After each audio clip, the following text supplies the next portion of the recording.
Lift up the trumpet and loud let it ring. Jesus is coming again. Cheer up, ye pilgrims, be joyful and sing. Jesus is coming again. Coming again, coming again. Jesus is coming again.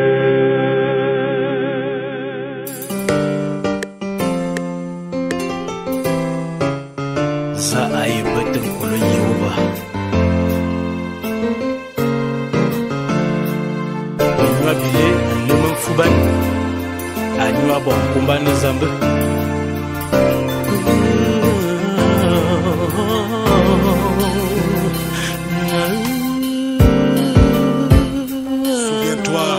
Souviens-toi, Jésus-Christ est près de toi et il t'élèvera.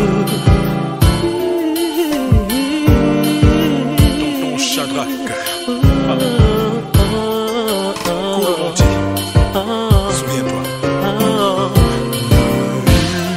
Zayebete yop, kola zame. Zayebete yobete, ayene tate zame. You are me, jingle zame. Zayebete, bete kolo Yehova.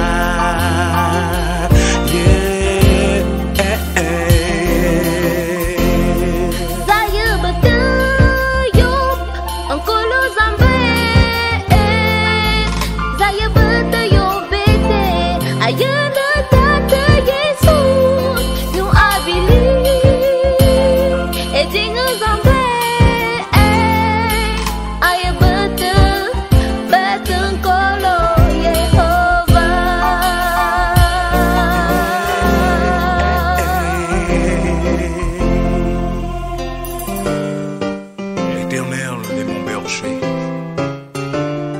Je ne manquerai de rien. Il me fait reposer dans le vert pâturage. Il me dirige près des eaux paisibles. Même quand je marche dans la vallée de l'ombre de la mort, je ne crains aucun mal, car Seigneur, je sais, tu es avec moi. Et malgré les problèmes, les situations difficiles de la vie, Seigneur, je sais que je monterai sur la sainte montagne. Toi, mon frère, toi, ma soeur, qui écoute ce chant, si tu espères en Jésus-Christ, il t'élèvera. Voyez bête, qu'on y va.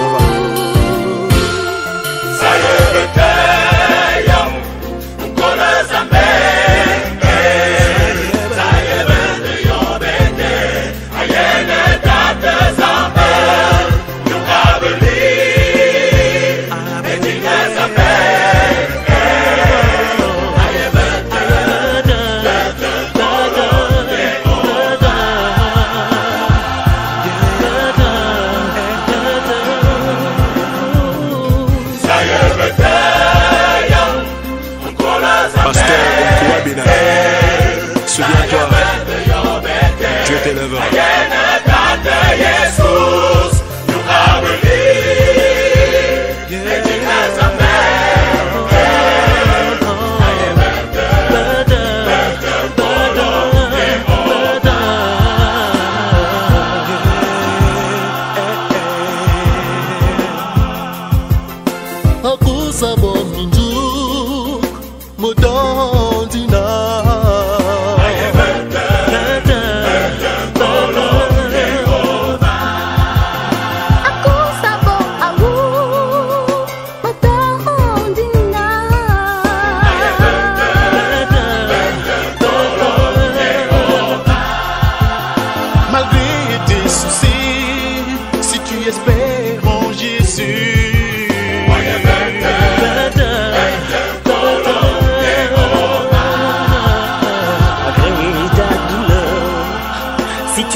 Dieu t'élèvera. Je lève les yeux vers les montagnes, d'où me viendra le secours. Le secours me vient de l'Éternel, lui mon Rédempteur. Quand tu es affaibli, accablé par le doute, sache que le Seigneur est là pour toi.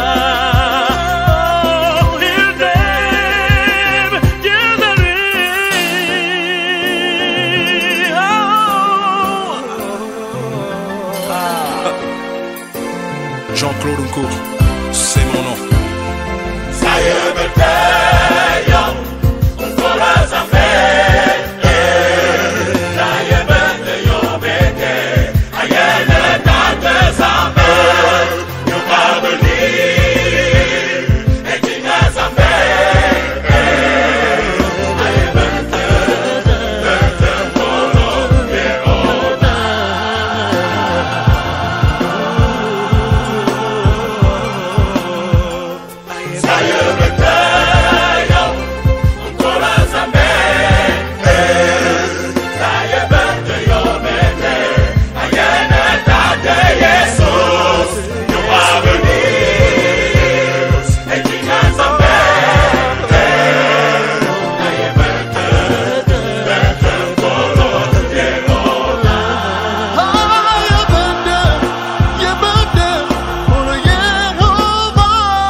Chers téléspectateurs, chers enfants de Dieu, chers internautes, bonjour. Bienvenue dans le cadre du résumé de l'école du sabbat. L'étude numéro 12 portait sur Joseph, prince d'Égypte. Le verset mémorisé qui nous a été proposé est tiré dans Genèse chapitre 41, le verset 41 qui nous dit « Pharaon dit à Joseph, « Vois, je te donne le commandement de tout le pays d'Égypte. » Événement guidé par Dieu, Joseph finit par être gouverneur de l'Égypte, dirigeant d'Égypte. Et ses frères finiront, comme dans les rêves, par s'incliner et s'humilier devant lui. Joseph avait été offensé par eux dans le passé. Et au moment de la famine, comme nous l'avons étudié tout au long de la semaine, ceux-ci finiront par se présenter devant lui. Il va donc le mettre à l'épreuve pour voir si ceux-ci ont déjà changé d'attitude. Et la bonne nouvelle est que, voyant que ceux-ci sont devenus responsables, sont devenus de bons grands frères, prenant les devants des autres, il va finir par se présenter à ceux-ci comme étant leur frère, comme étant Joseph. L'étude de cette semaine met en relief deux notions capitales et intéressantes: le pardon et la repentance. Que retenir donc de cette étude numéro 12? Bien-aimés frères en Christ, sachons que l'Éternel est Dieu. Il est le Dieu de l'élévation. Et quand il est avec nous, personne ne peut se dresser contre nous. Faisons confiance en Dieu. Apprenons à pardonner, mes frères et mes sœurs. Apprenons à pardonner lorsque nous sommes offensés et apprenons à demander pardon. Dans l'adversité, l'Éternel combat pour toi, mais toi garde le silence et attache-toi à lui. Et lui seul se chargera de t'élever, se chargera de te guider, se chargera de te bénir. Sois béni au nom de Jésus-Christ. Amen.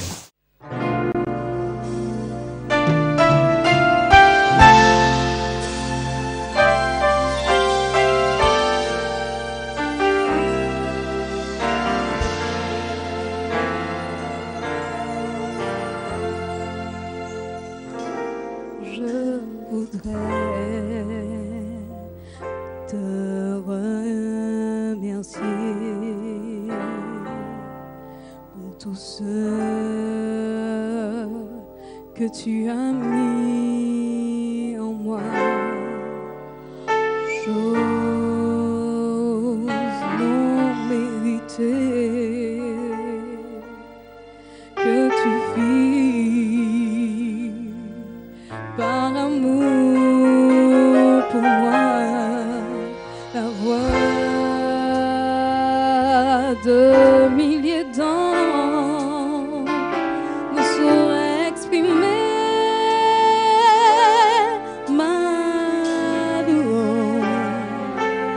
Ce que je suis et tout ce que j'espère, puis tout me vient de toi. Dieu soit la gloire, à Dieu soit la gloire, à Dieu soit la gloire pour les choses qu'il a faites par son sang. Il m'a justifié par sa puissance. Il m'a relevé. À Dieu soit la gloire pour les choses qu'il a faites. Oui, je veux vivre ma vie pour le Seigneur, oui, pour lui. Et si je gagne quelque part, tout sera pour Jésus-Christ. Jésus-Christ.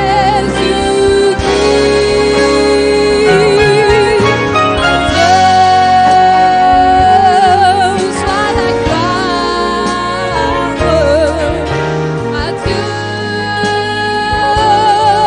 la victoire, à Dieu soit la gloire pour les choses qu'il a faites par son sang. Il m'a justifié par sa puissance. Il m'a relevé. À Dieu soit la gloire pour les choses qu'il a faites, pour les choses qu'il a faites, pour les choses qu'il a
Florence était une jeune fille née dans une famille pauvre.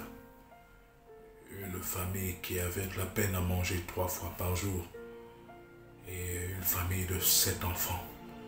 Vous comprenez que les parents de Florence se sacrifiaient pour l'éducation de leurs enfants.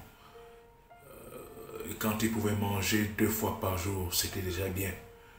Et quand ils pouvaient même manger une seule fois par jour, ils glorifiaient le Seigneur. Vous voyez donc Florence, élève à l'école primaire, toujours pas comme les autres élèves de sa classe.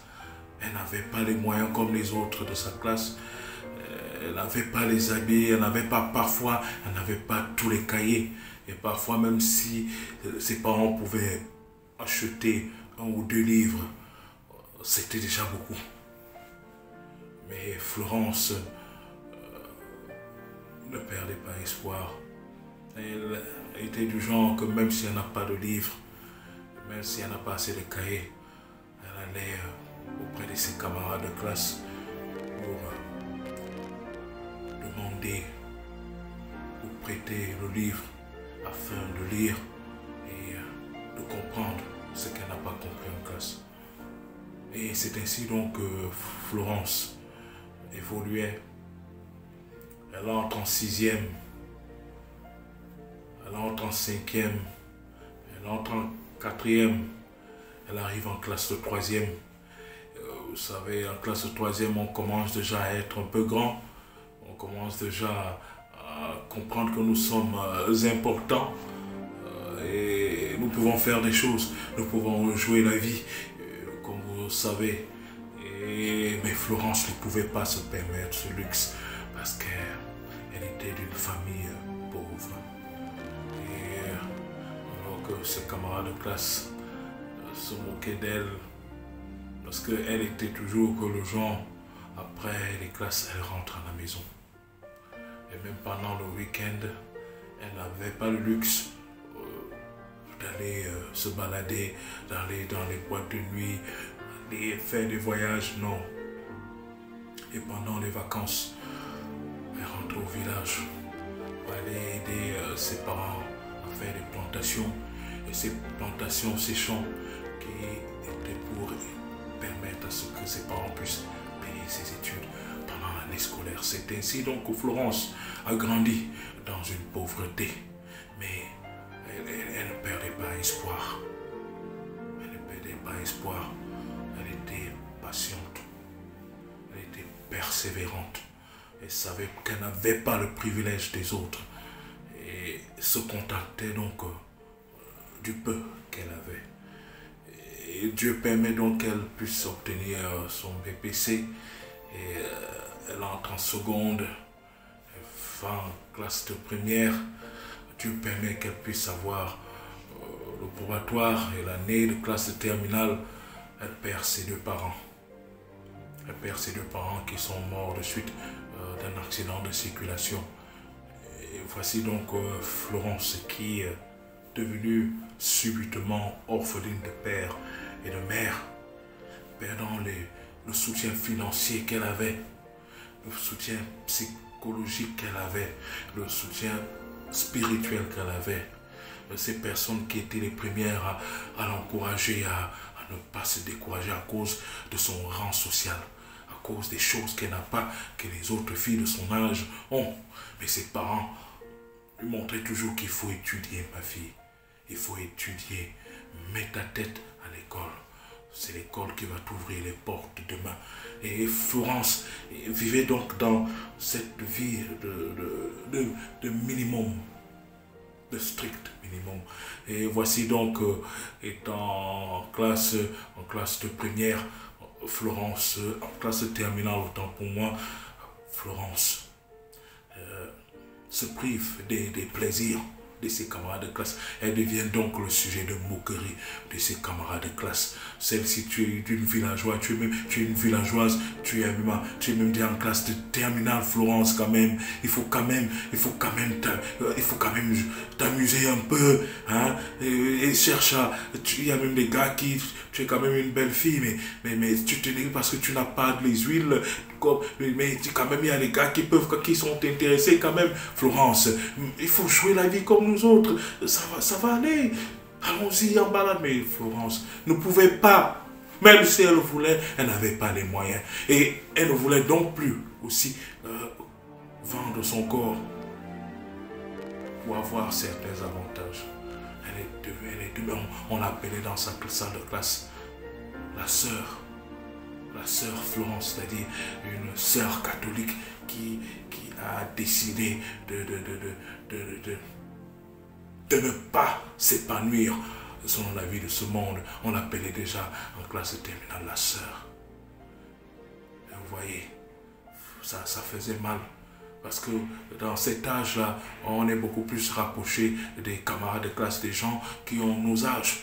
Et malheureusement, en ce moment-là, Florence était abandonnée, était sujet de moquerie, même par ses camarades de classe. Parce qu'elle avait décidé de se contenter du peu qu'elle avait.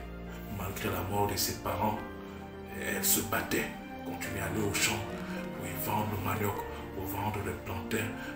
Elle allait au marché chaque soir après être rentré des salles de classe pour aller vendre le poisson au carrefour, pour aller vendre les arachides. Et elle était le sujet même de moquerie de ses camarades de classe qui, lorsque ses camarades de classe passaient, ils la voyaient en train de vendre le poisson, ou alors vendre des bâtons de manioc, ou alors vendre les arachides en plein carrefour, à partir de 18h jusqu'à 20h. Florence était chaque soir parce qu'elle avait perdu ses parents, elle devait se battre pour payer ses études. Pendant que les autres s'amusaient, Florence était privée de cette joie de la jeunesse. Mais elle était assidue dans ses études, faisait ses devoirs et elle avait les bonnes notes. Et arrivée en classe, arrivée aux examens, Florence obtient son baccalauréat et les gens sont surpris parce qu'ils ne comprennent pas comment est-ce qu'une fille comme ça, une pauvre élève comme ça, elle a pu quand même réussir. Elle n'avait pas tous les livres, mais elle se battait pour réussir. Elle était persévérante. Elle allait lentement, mais sûrement. Florence entre à l'université, la même chose, le même comportement. Vous voyez, à l'université, alors, c'est la vie et c'est les tentations.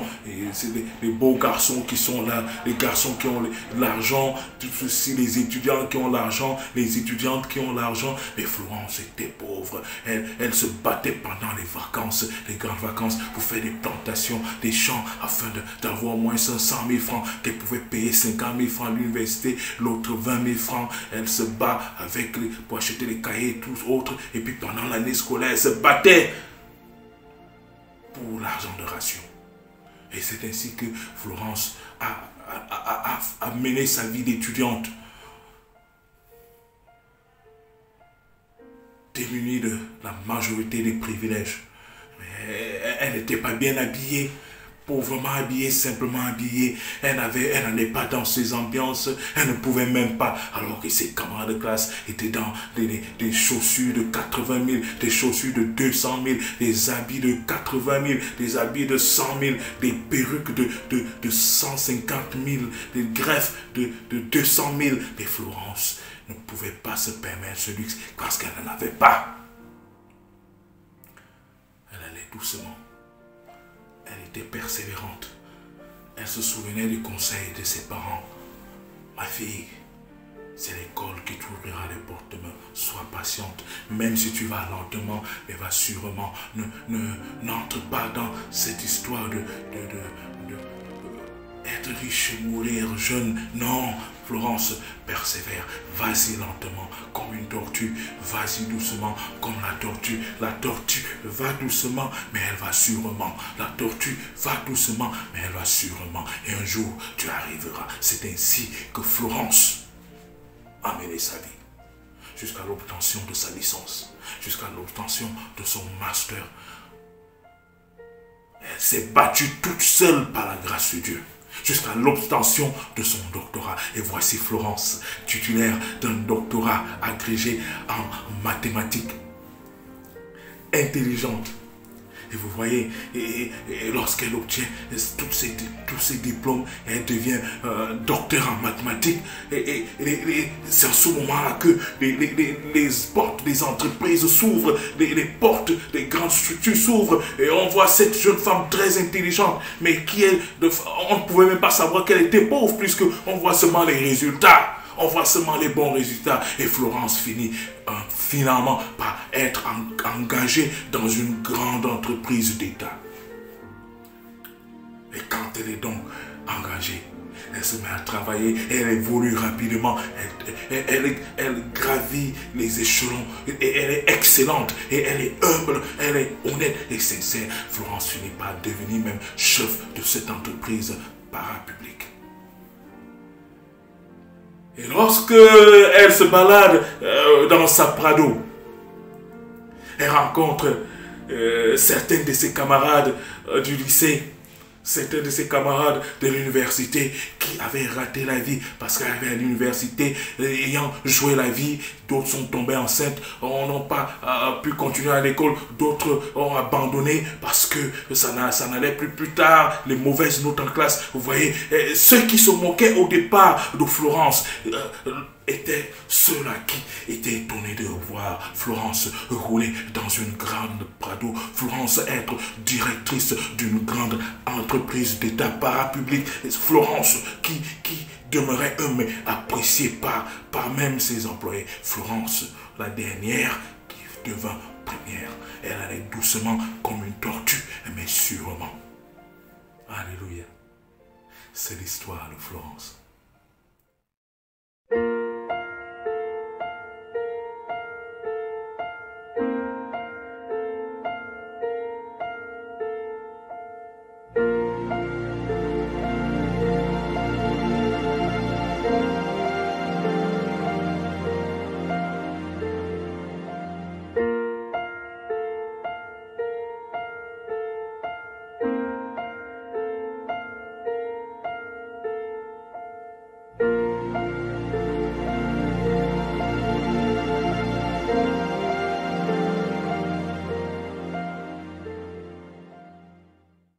Chers frères et sœurs en Christ, bonjour et bon sabbat.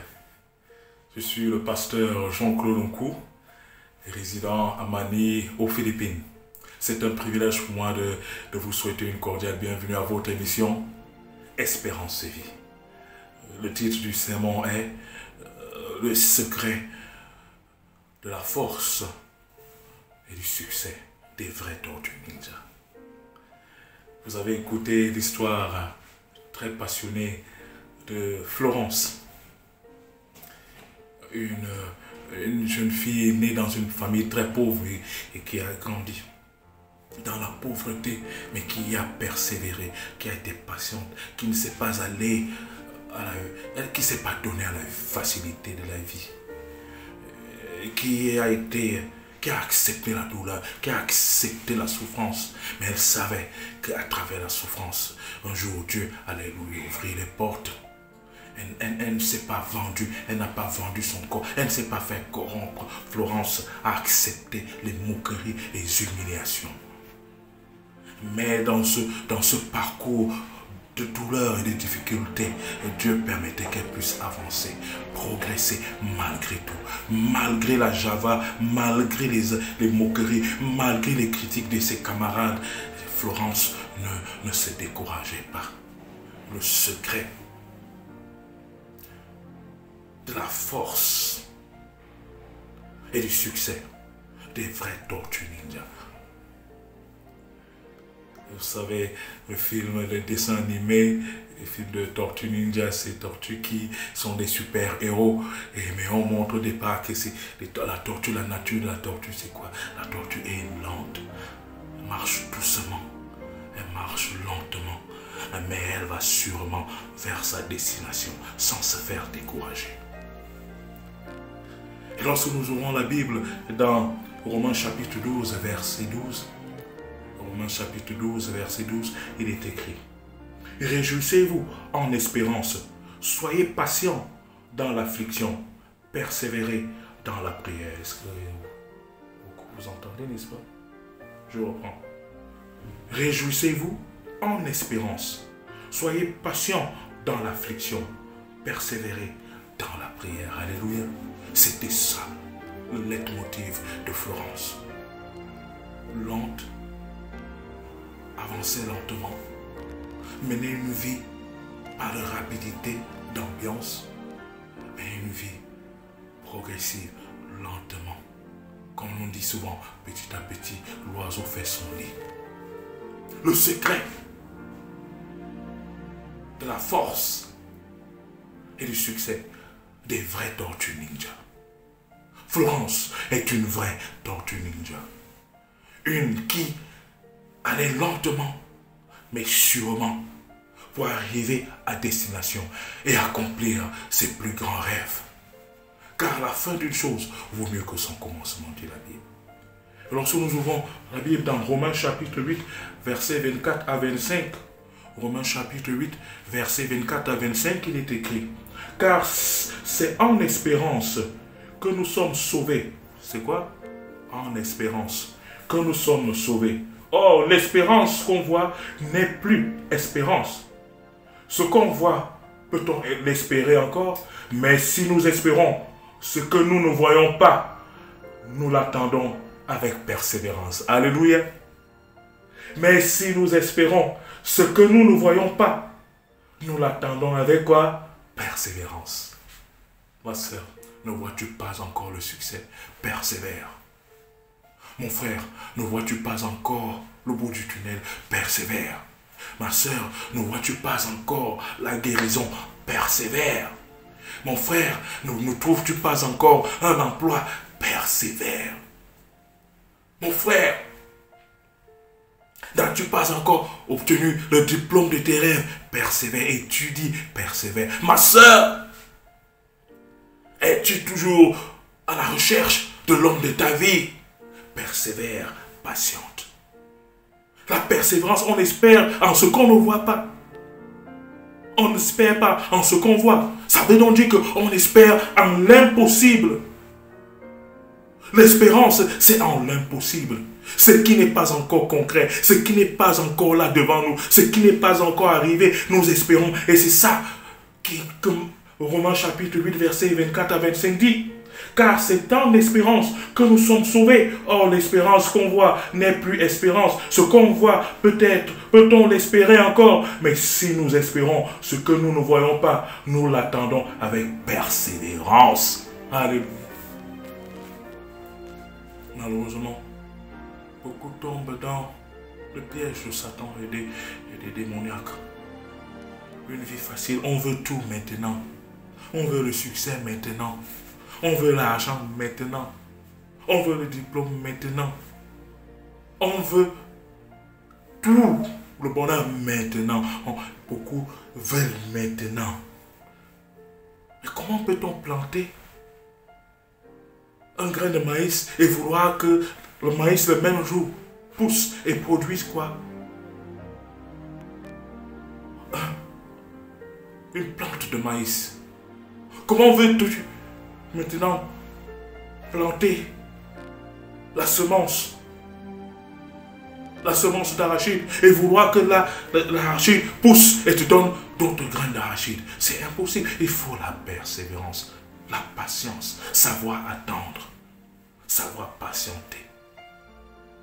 Beaucoup tombent dans les pièges des sectes qui offrent pouvoir, gloire et argent maintenant, mais qui tombent dans le piège. Ils ont vendu leurs âmes. Beaucoup sont malheureusement sur la voie de la perdition.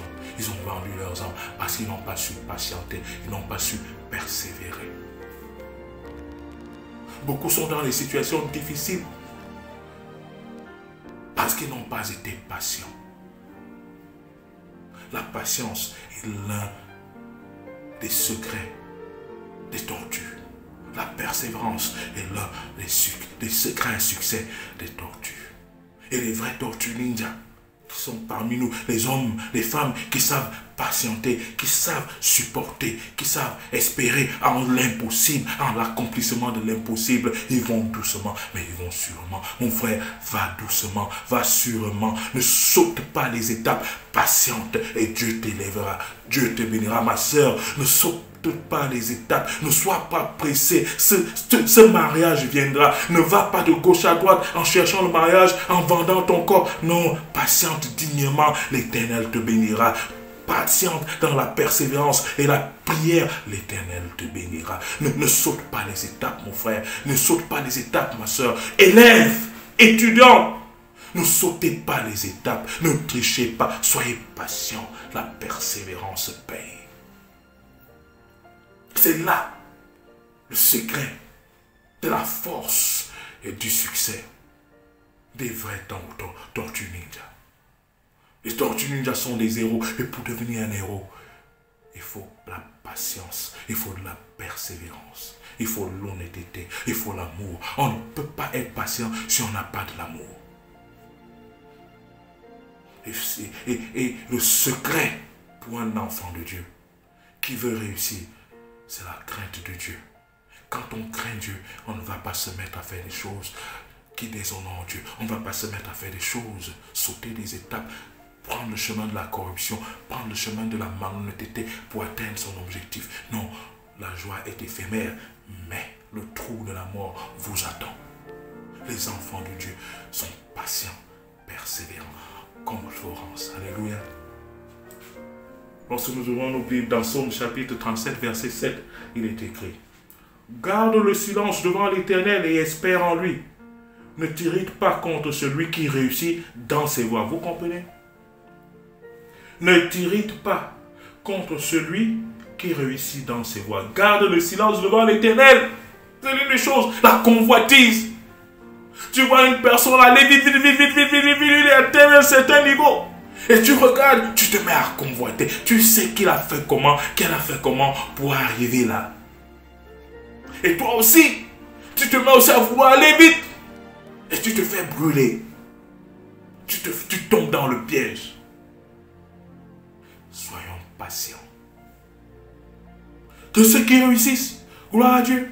Que ceux qui sont rapides et vite, gloire à Dieu. Mais toi, mon frère, toi, ma soeur, va selon le rythme que Dieu t'a donné. Va selon les moyens que Dieu t'a donnés. Parce que même si ces moyens semblent être petits, ce sont des petites clés. Ce ne sont pas les grandes clés qui ouvrent les portes. La clé, comment? Elle est petite. Mais c'est la clé qui ouvre quoi? La grande porte. La patience, la persévérance. Garde le silence devant l'Éternel. Beaucoup se plaignent. Oh, tel a réussi, oh, tel est devenu, oh, tel a eu tel emploi, ou tel est en bonne santé, ou tel a une belle famille, ou tel a un bon mari, ou tel a une bonne épouse, ou tel a des Mercedes, ou tel a des bras d'eau, ou tel a des maisons, ou tel a des richesses. Non! Soyons comme les tortues. Allons-y doucement, mais sûrement nous y arriverons. Alléluia. Soyons comme des combattants, ces tortues. Soyons comme Florence. Soyons comme la Bible nous recommande. Garde le silence devant l'Éternel. Si ton frère t'a dépassé, garde le silence. Si ta soeur t'a dépassé, garde le silence. Œuvre, travaille, étudie, sois honnête et l'Éternel t'élèvera. Alléluia. Tu seras sauvé, tu seras délivré, tu seras élevé, tu seras restauré au nom de Jésus-Christ. Alléluia. Les enfants de Dieu sont patients, persévérants. Ils gardent le silence devant l'Éternel. Ils sont fidèles à Dieu.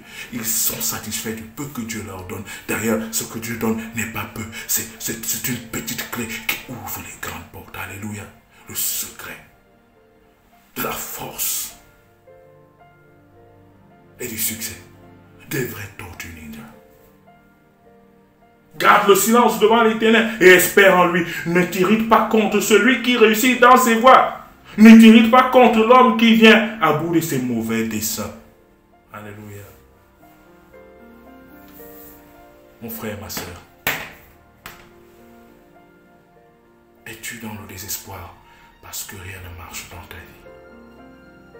Es-tu abattu parce que ta vie semble être trop lente? Ta santé semble ne pas venir rapidement.